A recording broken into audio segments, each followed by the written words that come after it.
and what the MCAs deserve. Anthony, as a representative, knows that, and I'm glad that Anthony and the team can confirm today that they have received the money. Now, what we expect of MCAs to use that transport facilitation to reach out to all members of county assembly and ask them what is it that they need done, because when they were elected, they promised the member of county assembly that they are going to do the job of representation, legislation, and oversight. That is it. I don't see anything wrong with it.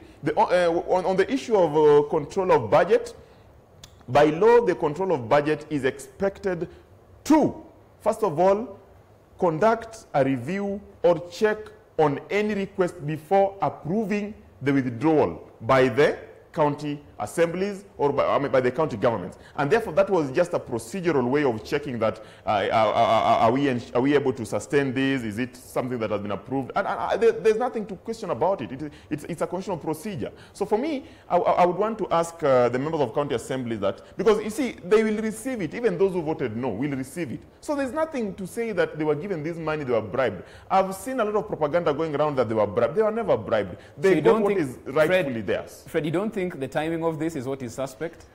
The Constitution, Jeff, says that the SRC shall regularly review the benefits and remuneration. And that is totally clear, but you can see the directive didn't come from Lynn Mengich or the SRC. It came from the president first, and the SRC followed up on that. The president has got a constitutional duty to ensure that he respects, observes, and protects the Constitution. In doing so, he is protecting the provisions that allow the member of county assembly as state officers to receive their benefits and through the principle that is mandated by the SRC.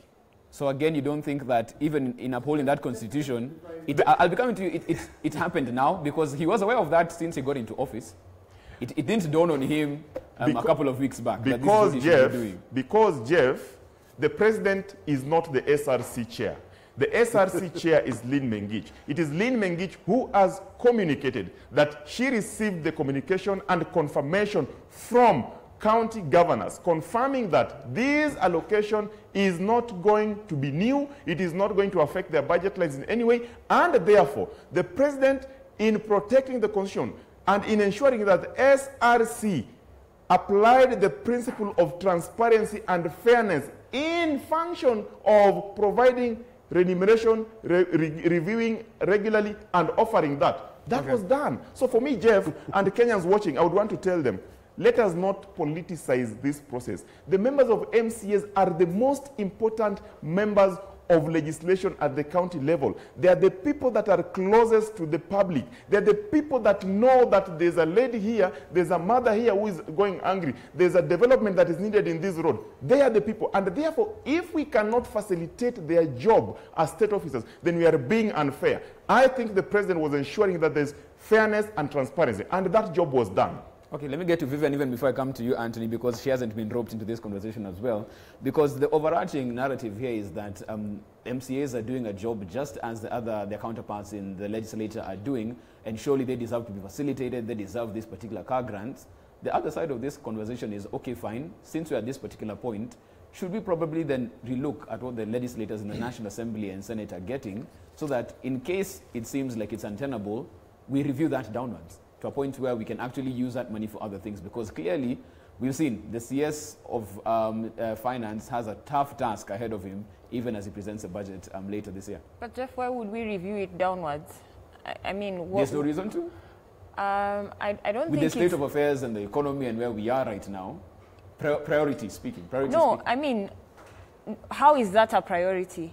Because everyone is going through a tough time, not just legislators or state officers, but even the common mwananchi. Everyone is going through a tough time. I know there are budget cuts and all that in several corporates right now. But what would, and initially, just as soon as we started the lockdown, at the onset of the pandemic in Kenya, there were already salary cuts for senior state officers. It was announced, I think, by the president sometime in March or April last year. So I don't know, in addition to, you mean you want something more in addition to that, or I do not get what you are alluding to, but I do not think that... I'll clarify that. What I mean is this. Yeah. MCAs are saying because they are having it, we deserve it as well. So if you go and review these perks that the senators and MPs are getting and reduce those perks, it's a get off specific our recurrent, perk. and that's what I'm saying. I'm clarifying what you're asking. We get those particular monies from there and reallocate them to actual issues that can actually have a trickle-down effect from where we stand because of the very unique year we've come out of, as you've said, and do that instead of saying because they have it, we also want it. You know, Jeff, I think we are concentrating on in the wrong place. I think we should be concentrating in sealing the loopholes of where money is lost in government, sealing the loopholes of corruption, because a lot of government, say state resources, is lost in corruption, not so much in the wage bill and in you know, the benefits and pay of state officers. So if we can figure out a way to sort out the issue of corruption, you know, wastage, then I think we would be having the conversation in the right direction. Trying to focus so much on, you know, reducing people's benefits and pay is not really even, you know, a sustainable measure. I think the most sustainable way of going about it would be tackling the issue of corruption, tackling the issue of wastage of public resources. And I think that's where the whole BBI conversation comes in addition to just ensuring we have a peaceful, say, electoral period, you know, next year. We are also, it's also about ensuring that issues like, you know, corruption are tackled. And that's why there have been several proposals to amend just laws to strengthen the office of the DPP and such like things. There are proposals within the BBI report that would seek to handle the issue of corruption. Yeah. Because that BBI that you're talking about also, you know, proposes expansion of this very legislator, meaning that wage bill that you're talking about now can only go up in that particular regard. I think you should look at it as reorganization so that, you know, more people are represented. We have an issue with representation. You know, the question, is it representation or the cost of representation that's a problem? It's representation, but representation does come at a cost. I mean, nothing good, you know, comes with no cost. It does come at a cost. The issue is representation. When we look at, you know, the numbers, I think now the BBI is suggesting we have about 120,000 to 40,000 people per representative, which we don't have. Some areas like Nairobi have close to even 200,000 people represented by one you know, MP, and you know, you get the same resources that every other MP, even one, you know, like from Lamu, who have smaller constituencies. So that needs to be relooked at for fairness. I mean, if other counties, people are getting bursaries of like 10,000, 15,000, why should counties like now Nairobi, where it's more populous, get less? So it's looking at the issue of representation in a way that can benefit the people. And that's why even the issue of the ward fund, you know, was brought about, because then it takes development to the very basic units of governance in Kenya. Anthony, you had a reaction on what you were saying earlier? Yes. I wanted to clarify a few things. One, number one, I wanted to tell Kenyans, you know, there is this notion that has been peddled around in terms of that money was moved from other projects to giving grants. This is a kitty that has existed since 2013. It's a revolving fund, and money has existed in that kitty from 2013. So basically what happened is that because they were taking loans and repaying in that kitty. So what just happened is that kitty was now freezed and it was given as grant. So basically we did not appropriate money from health probably to the grants. But what I would say is that it was purely a political move. We have tried to persuade SRC for the longest time. So you didn't tell me that timing was so accurate when it, you know, alongside BBI. It was a political move that warranted, that gave the MCAs that grant. That is as clear as that can be. The other thing that I wanted to probably react to what you have just said in terms of corruptions and issues revolving around corruption. I believe that what we need is not BBI to come and sort. The reason why I voted no, the only person in Kiambu County who voted no for BBI, was because I believe that this country needs a robust economic recovery strategy as opposed to BBI right now. I believe that we have a lot of issues that we need to sort out right now, and BBI can wait. You know, that's what I believe in. And I believe that my heart goes out to the people, and it cries out to the people who are languishing in poverty, who lost jobs, you know, the many jobless Kenyans.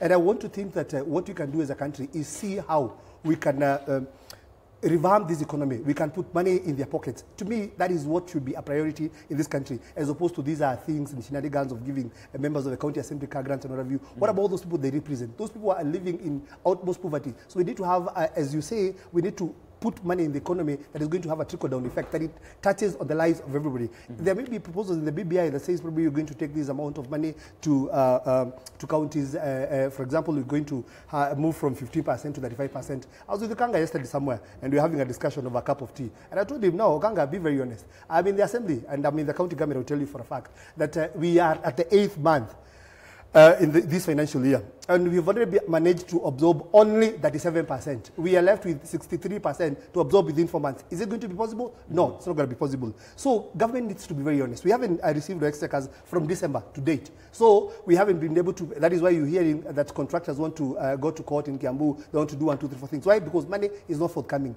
If 15% is not coming, then you put a registrate and put 35 in law, then what happens? That will invite litigations. Jeff. All right?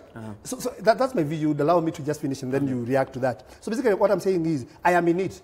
And when a fish comes out of water and tells you the crocodile is sick, you have no reason to doubt because you don't stay in water yourself. So basically I'm telling you, we have enough problems within our counties and we need to sort them out fast. We need to sort out the bureaucracies that exist between the county government and the control budget and all those things so that money is forthcoming. Once we comfortably get 15%, then I'll be ready to give a note to the 35%. The other thing is, what happened to the Irungo Kangata bill when it came to the Senate in terms of giving a ward development fund?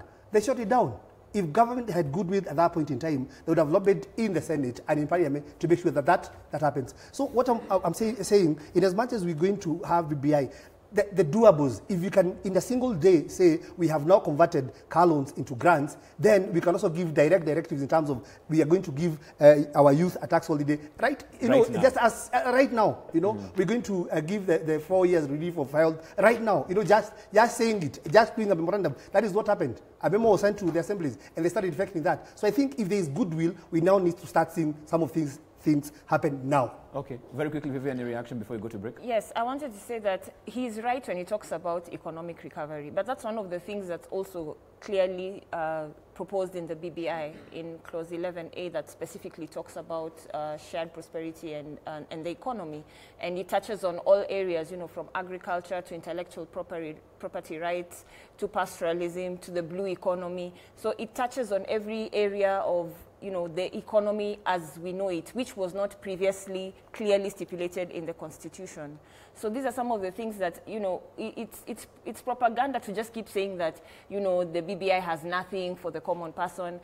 People need to remember that the Constitution does not necessarily state how you will get money in your pocket at the end of every month or at the end of every day or at the end of every week. It's a guideline to how resources are used in the country. It's a guideline to how things are done, to how process is done, to how governance happens. So you should not expect that, the BBI will come and tell you, now, this is how you will be getting money. No, it's a set of guidelines and laws and rules that guide how you are governed. Okay. So we need to remember that. And when we're talking about the Constitution, it's basically like the Bible we live under, as a country. So we should not put so much propaganda in it, saying that, some things are just executive orders. And just to remind him... But let me jump in there. Aren't they? Because some things can be done, and that's a debate very quickly in 30 seconds. Yeah. Some things can be done very quickly. I was just finishing. You see, the BBI, the amendment bill is just one aspect of the BBI, proposals. There are administrative actions that can happen. There are legislative actions among them, like the proposed amendments to laws. So there are several things. The constitutional amendment bill is just one aspect of it. Okay. Yes. I want to take a break at that particular point. You come back after the break, of course, continue this discussion as well. You can get me at I am Jeff Mote or KTT4 TV. After the break, you'll also talk about that interesting picture that has done the rounds, courtesy of what happened at State House yesterday. Is that the political alliance we should be watching for 2022? We talk about that and more. This is KTT4 This Morning. Don't go too far.